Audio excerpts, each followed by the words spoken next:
How are you doing? Welcome back to Mom Life in the Woods. Today's episode is brought to you by Coach Dion Basketball. Coach Dion Basketball is the Woodlands' most dedicated coach, and please check them out at CoachDion.com. And I'm going to start today's episode by telling you something that's a little bit embarrassing.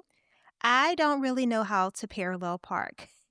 I mean, I kind of do in theory, but in real life, with cars behind me, people watching, absolutely not. And backing into the garage, nope, that's not my thing either. My husband swears it's the better way. It's safer because you get to pull out and you get to see. My 20-year-old has mastered backing into the garage. And I'm like, I'm just going to go ahead and pull in like a normal person and I'll figure it out later. And don't even get me started on phone numbers because I hardly know by heart anybody's phone number anymore. I don't even know my husband's phone number by heart. And when I stop and think about it, there are quite a few things that I have quietly decided that I'm not good at that. Whether it's remembering names or parallel parking, I just stopped trying. And I wonder, do you do this sometimes too? Obviously not the big things, not the laying the tile in the bathroom or rebuilding a car engine. I'm talking about the ordinary everyday things that we decide, we're not good at it, we're going to leave it alone. The small stuff, the kind of stuff that could actually be learned, but we decide they're not for us, so we avoid them and we work around them. We drive an extra half a mile for a parking spot where we can just pull in and not have to parallel park. We order takeout instead of cooking something if we're not so sure how to work with this particular piece of meat. We hire it out, we skip it, we shrug it off. And obviously, that's perfectly fine sometimes. I am all about making life easier when we can. However, lately, I've been thinking about this idea of tackling the hard things. Not the overwhelming, life-consuming hard things, but just the ones that sit quietly in the background that we have somehow labeled, that's not me. Because here's what I realized. Sometimes it's not that we cannot do something, it's that we decided that we would not do it. And sometimes it's to our detriment. I remember when our girls were younger, I didn't know the first thing about braiding hair. Now, when I was little, I would get my hair braided. My older sisters used to do it. But I'm having, 4 girls, and I don't know how to braid hair. We have, textured hair, and I couldn't braid at all. I actually did try. It was terrible. It was crooked, loose, falling apart. And instead of thinking, I can learn this, I just thought, I'm not good at this. And I guess I was also thinking I'll never be good at this, so I avoided it. And I was thinking if we need the hair done nicely, I just have to find somebody to do it, somebody else. And then one day, I couldn't. There was nobody available. There was no backup plan. I remember thinking, okay, I guess I'm going to have to figure this out. So I started watching more videos over and over. I was pausing, I rewinded, trying again, practicing. A girlfriend of mine, she even gave me a DVD. Wow, yeah, back when we did DVDs. It was about hair braiding, fundamentals, and ooh, you know what? This has been a decade ago, and I still have her DVD. Qatar, if you're listening, girl, I will get that DVD back to you. But I was practicing, messing up, trying, and guess what? Slowly, I got better. Of course, it was not overnight. It wasn't perfect, but I was getting better. And now, 2026, I can braid all my girls' hair, even my own, even with extensions, and it looks pretty good. It not necessarily professional, but good. And the only difference between I can't do this and I can do this, at some point I decided to try harder. And I've seen this play out in other areas of my life too. When I first started building my website, WoodlandsMommy.com, and this is my 20th year, so it's been a while. Technology has changed. I didn't know anything about building a website. I mean, nothing. I was not tech savvy, didn't have a background in it.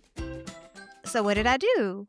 I went and found those For Dummies books, and this was the beginning of Amazon, so everything wasn't out there, but I would go to the library. Remember those For Dummies books? I had Joomla for Dummies, HTML for Dummies, MySQL for Photoshop, Illustrator. I mean, I was a full-blown dummy. But I had something that mattered more than skill. I had the willingness to learn, to sit with something I did not understand. I had the willingness to try, to fail, to try again.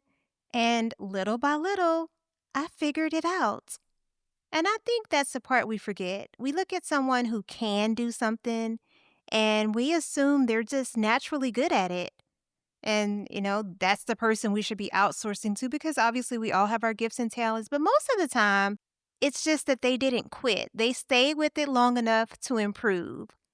So here's the question I've been asking myself lately. What are the things in my life that I've been avoiding simply because they feel uncomfortable? Because they take effort, because I might not be good at them right away.